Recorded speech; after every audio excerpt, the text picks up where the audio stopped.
Now we are going to continue with our wonderful speakers, Michael Spayd and MURTAGH. They are going to talk about tangent breakthrough flow, how systemic consciousness guides and directs the field. Michael actually is the chief executive at Collective Edge. He has been helping organizations, teams, and leaders implement Agile since 2001. He led and coached Agile transformation in a wide variety of contexts. And in 2020, he founded Collective Edge to help expand consciousness at the critical edge of our collective needs. Michael, the stage is yours. Great, thank you so much. Welcome to you all, and thanks for joining us today. Marie is going to be, MURTAGH is going to be really my companion in this. She's not going to do any presenting probably, but she's she's my partner in this work, and she provides a lot of moral support, frankly. And two, it's really hard when you don't have an audience to see. With the kind of person that I am, I sense into an audience very much from what they say, how they feel. You know, if it's in person, it's obviously much different. Online, if you can't see anybody, it's really hard to have any idea what you're doing or what the impact of what you say is. So Marie and Daphne are going to provide a reaction for me. We'll see what Daphne thinks. So this is a sort of far out talk. Marie actually could a lot of times when I do a talk like this, Marie helps me with the demonstration of things because she experienced and how to represent in the field what we're talking about.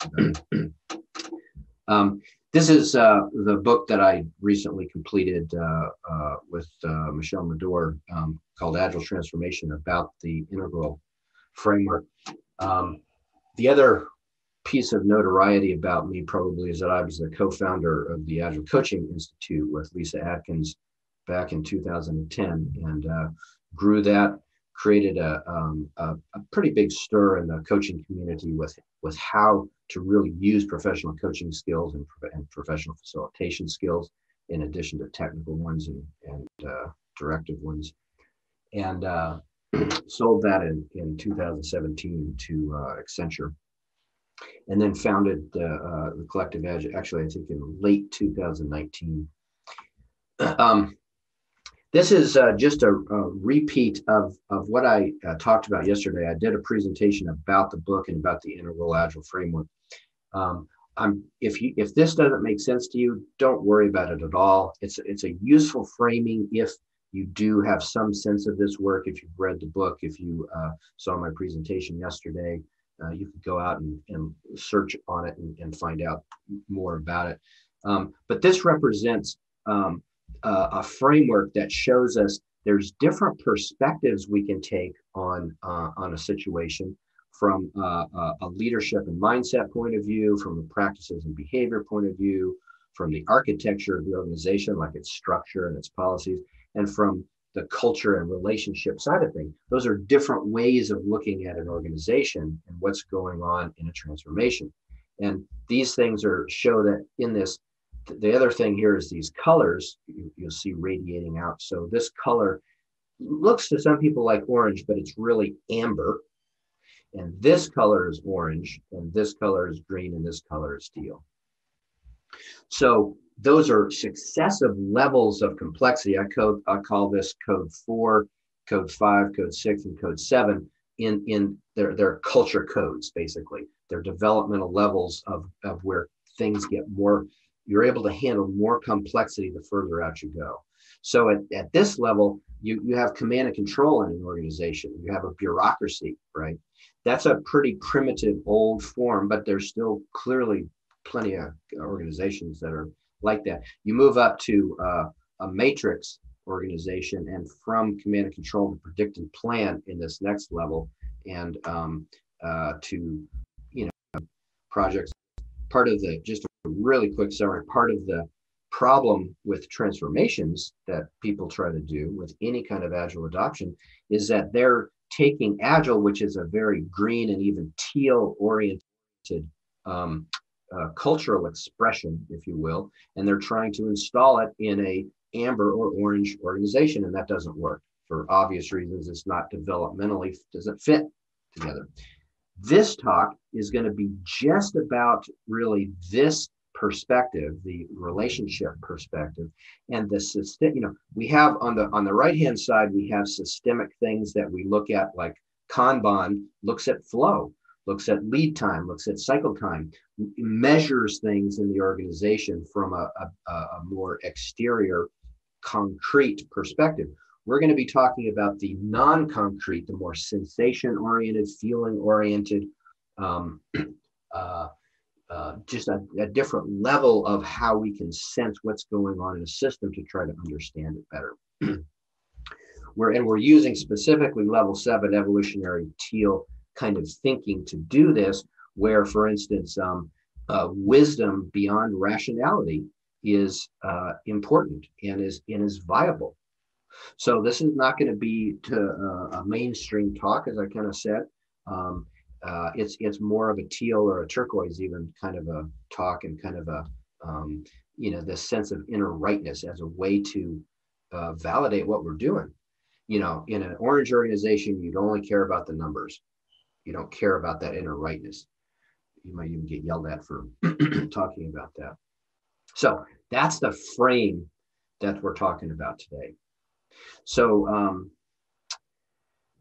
before I do this too much, let me just let me set the stage in a slightly different way.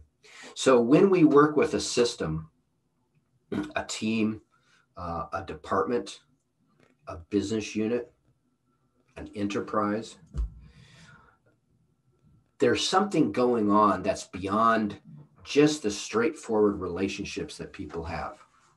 People, human beings, because they've grown up, they evolved, we evolved in the context of being social animals with other social animals, with threats in the environment and whatever. We learned that probably more than just about any other animal, we have to collaborate. In order to survive, we have to work together. You didn't survive if you were totally by yourself. And you can't get work done totally by yourself. You can take a break or be, sort of a recluse relatively, but you can't get work done without being in a system and in relationship to other people. So besides the concrete things like the org chart, which is a right-hand quadrant kind of a thing, there's also there's a feeling that you get if you go into a meeting. Just think about if you've ever done this. You go into a meeting and you feel this incredible tension in the room, and you go, uh-oh, and you shut down sort of internally, and you are like, boy, I'm not going to say anything in here. Something just happened. Something's weird's going on here. If you could raise your hand, I'd have you raise your hand. If you had that experience, I'm pretty sure that actually raise your hand, even though I can't see you. Maybe they can. Thank you, Murray. Maybe other you can see each other. What do I want to say? That's so the residue, the energetic, if you will, residue that's left by let's make something up. Somebody just yelled at somebody, or somebody said something really inappropriate, and the whole room is tense, right? So there's something that we do energetically as energetic beings that other people can pick up on, and we call that the knowing field. We call that sense. We call it emotional energy, and we can sense it, right? So this form, which is called systemic constellations that I'm talking about, was developed by a guy named Bert Hellinger, who was a German. And he was a Catholic priest who actually trained with the Zulus in South Africa.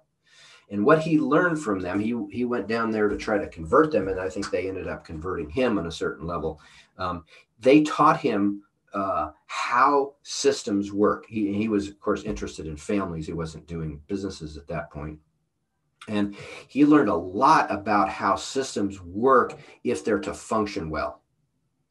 You know, there's all kinds of toxic systems out there, right? We all know examples of where it doesn't, you know, it's very dysfunctional in a company. And we know examples of where it's really great on a given team, or, you know, maybe we've been in a company that, you know, that really felt good to us.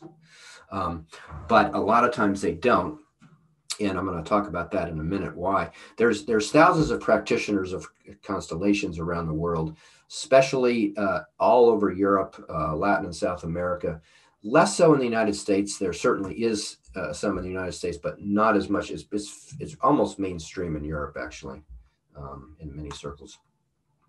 So there's three things that Hellinger and everybody that's done constellations afterwards, including me, I have studied and trained in constellations for, well, sort of on and off for about 15 years, but more intensively for the last 5 or 6. And there's three things that he found out make good systems. And if they're violated, you know, you can violate each of these laws or rules, if you know, but it'll create a problem. It'll create a major tension if you do. The first order is belonging. And in a family, it's everyone has a right to their place unconditionally. Even somebody that is you know, breaks the law, does something really, you know, aggressive or unacceptable, like killing somebody, they still have a right to belong to that system. And that's a thing that evolved in us for, you know, a variety of reasons we could speculate. In a business, it's of course not unconditional, because you can be fired. You can appropriately be fired if you're not doing your job that you were hired for. And you can be inappropriately fired too, for some other kind of reason. But when you're hired to do a job, they have to let you do it. And we've maybe all heard of places where, you know, somebody got hired in a certain system and they didn't actually let them do their job. They blocked them, or there was just weird stuff going on. So belonging is the first order. The second one is that there needs to be a balance of giving and taking. So in other words, no freeloaders, you might say, if you know that term. If I give things, I have to also get things in a system. You can't have just givers or just takers. It creates imbalance in the system. And sometimes you do have that, but it creates problems. And then the third one is that there is an order or a precedence in a system. For instance, if you think about a system, you know, of 10 people, maybe, you know, but think back 5,000 to 6,000 years ago, and you had a tribe or a band of people of, you know, 10 people, maybe 2 families extended, that, you know, hunted together and whatnot. There were people in that system that were more important than other people to the survival of the system itself. You know, the best hunter, the best mother, perhaps. There's any number of reasons why there might be an order, and systems naturally know that. They know that there's a pecking order of some kind, and it doesn't have to do with our culture particularly, or the other stuff. So anyway, so those are things that if you don't have those, you're going to have a problem in a system. And I'm going to show you some examples of doing this work in just a couple of minutes. This idea, I'm not going to go over this slide. The idea, though, is, I'll just explain it briefly, is that a system, like a team or like a business or like a family, has a conscience. And it's not a conscience about right and wrong. It's a conscience that has to do with belonging. So when you were growing up, my guess is that you could say sometimes, oh my gosh, if I do that, I'm going to be in so much trouble with my family. Or I'm going to be in so much trouble at work if I do this. You know, it's just the kind of things that we know that it's not acceptable around here to say that or do that or think that. Every system has those, and every system has a different set of those. And when we act consistently with that conscience, we feel innocent. And when we act against that conscience, even if it's the right thing to do in our estimation, we feel guilty in the system. And so a change agent has to be willing to feel guilty. All right. So just to get a sense of this, so perhaps you can see that this is a person from the top. These are their ears, and this is their nose. So this person is pointing that way, and this person is pointing that way. They're facing each other. And think about the difference between the person A and B on the left and person A and B on the right. So here, you know, so let's for me, and you may have a slightly different sense of that, but for me, if it was drawn to scale, these two people could reach out and touch each other. They're close enough to be able to, you know, embrace in some way, or if it wasn't for the pandemic, they could at least. And these two people can't. They're nowhere near. So here, if you sense into what this relationship feels like, you might sense intimacy, you might sense partnership, you could sense confrontation, could be confrontative, but it's very close. Here, the relationship is pretty distant. They are looking directly at each other, so that's really different than if person B was looking over to the side. But still, it's very different. We call that social geography. And when we represent a system, like if it had person A and B, we would decide where they stand in relationship to each other as if they were in a room together. And we do this work in person a lot of times, but we've obviously learned to do it virtually during this pandemic time. And that's very possible to do. Okay, so I'm going to give you, so here's what a healthy business looks like. And let me tell you something about why. So you'll notice the order of precedence in a organization goes from left to right. So this is the first position. And this is the second position. And that makes sense that the founder is in first position. The founder is the one that started the system. If without the founder, the system wouldn't exist. So there's an inherent, it doesn't mean that the founder might not retire or move up in the system, move into the chairman role or something, or even move down into a technical role if they're an entrepreneur. But they still have that place of first position. And you know, you see the seniority of the staff follows that. And also, really importantly, you see that the customers are right next to the products. That seems like a good idea, as opposed to, imagine the customers were way out here looking out this way. That wouldn't be a good sign, right?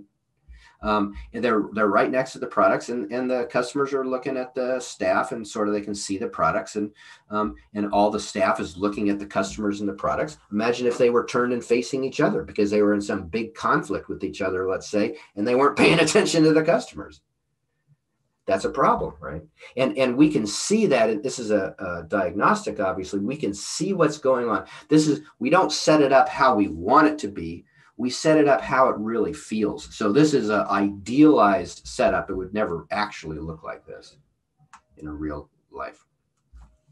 Okay, I have two more examples. Here's another one.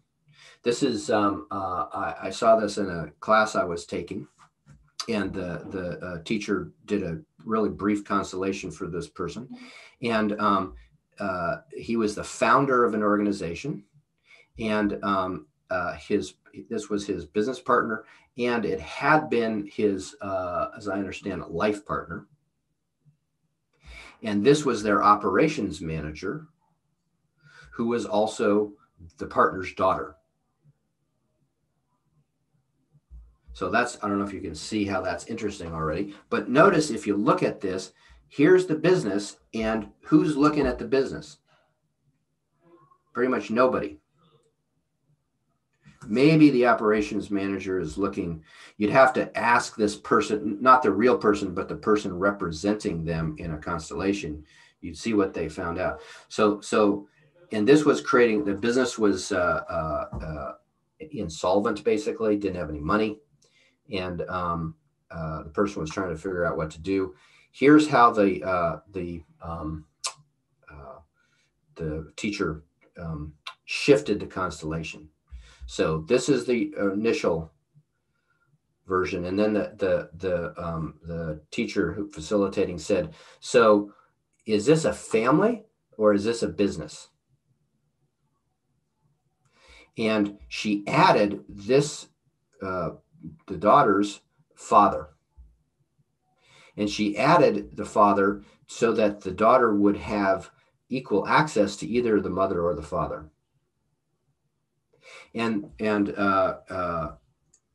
you could tell that created relaxation in the founder, and he was able to then focus on and move toward his business. And this happened sort of real time. I mean, it was like it has a dramatic quality to it, quite frankly. Okay, so that's a second example. Oh, shoot. Did I not get that? Oh. I'm sorry. I have another example. Let me tell you about it. I must not have put the slide in. So imagine a consulting company. Let's see, how much time do I have left? I got some time. A consulting company, an agile consulting company that was going in to do work with a management group and internal agile coaches. And we set up a constellation for them with this group. And we had, I think, 5 or 6 elements. And we did this in a room with them there, playing or representing these different roles, not individual people. So we represented the managers who were the target of the work. We represented the sponsor. We represented the internal agile coaches, and then the consultants who were agile coaches who were going to come in. And the other thing we represented at some point when we sensed it was layoffs, because layoffs were creating this fear in the whole organization. And remember, the consultants their mission before we did this constellation was to come in and work with the managers and try to help them become more agile-like in their behavior and their management, leadership thinking, and so forth. And what we found out in this constellation is that they were uninterested in the external coaches. They were interested in the internal coaches. That's what the proper relationship was for them, was to work with the internal coaches. And the sponsor was a bit weak, frankly, and was very much dependent on the consultants. So the sponsor was very related to the consultants and really wanted them, but the target audience didn't. So we switched that to be not the managers, but the internal coaches. So the coaches went in and focused on, instead of the managers, they focused on the internal coaches as a better strategic move in this system, because that's what it was willing to do or wanted to have happen. Okay. So applications of this, it's a good way when you're doing systems entry at the beginning of working with an organizational client. It's a way to find out what's going on in the system. We do it when we take on clients at the Collective Edge. We do constellations, to see what our relationship is with them and with other big entities that might be working around. It's a way to do diagnosis, which is sort of related to assessment, but not exactly the same thing, to diagnose whether something's possible.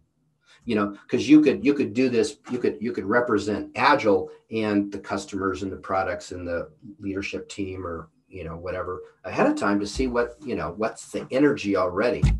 And it's a form. It actually does create healing a lot of times. It's kind of miraculous. It's kind of unbelievable, but that's many of our experience. Okay, so that's what I have. Let's go to, I think we're a little bit early, if I'm not mistaken, 5 minutes. So can we have some questions? Yes.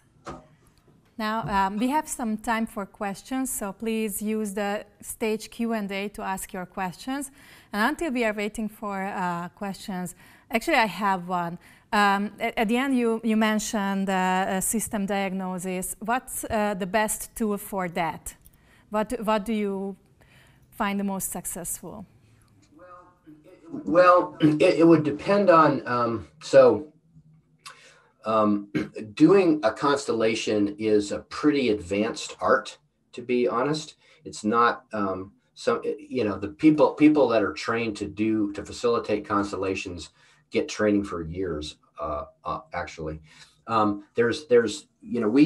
some of our programs, we teach people really simple things like doing a constellation on paper, where you don't involve, the client doesn't get involved in it at all. You do it. It's a very good thing to do with a group of agile coaches, for instance, or a consulting company.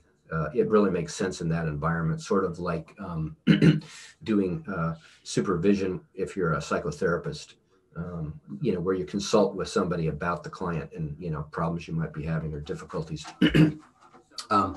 So doing a paper constellation is really quite straightforward, and, you're doing it even potentially by yourself. So you just draw you essentially create the kind of diagram that I did, and understanding that it's a free form, you sense into where things belong in the field relative to each other. You don't strategize it or think about it as a like what it should look like. That's the danger of that. The healthy organization I presented, no organization is going to look like that. That's a totally idealized thing. A real team doesn't look like that. But I don't know. So did it answer? And I have another one. So when you also mentioned a thing called system healing, as I remember. How? So there's a lot of change going on right now. How can you heal a system? Like, let's say now, when there are changes everywhere around us, and right. Well, there's how it works is sort of a miracle, and beyond my pay grade to explain it. It's a for me, if you know anything about quantum physics, it's and when two subatomic particles are entangled with each other, it's called, they spin together. And even if they're separated by ridiculously large distances, when one changes its spin, the other does instantaneously. Too fast, faster than the speed of light, for instance, could communicate between those two particles. So there's some weird thing about the universe that things can be entangled with each other. And when we represent a system, we create an entanglement with the real system. And so when we change something in the system that we have in the room, or from the people that are representing, it sometimes changes the real system. It's a little bit crazy. Honestly, it's almost always startling, but it becomes, when you get used to it, it's just like, that's just what happens. But so and then there's a sort of a two-step process, two-phase process. The first is to name what's true. So, for instance, I did a constellation for a woman who was in line to become the chairman of the board of a nonprofit, and the board decided not to hire her. And she was the obvious choice, and totally in a position to do so. And they did that for political reasons. And there was some really bad energy when we set up the board, and we set up her, and a few other things. I can't remember what all. One of the most important things was to name and to have the board say to her directly, but the representative for the board, not the, we didn't hire you. We didn't choose you. Which is sort of painful, and it's sort of like, you, in polite company, you probably wouldn't say that, but in this context you need to, because it's true. So by naming very simply what's true in the system, that helps the system to relax.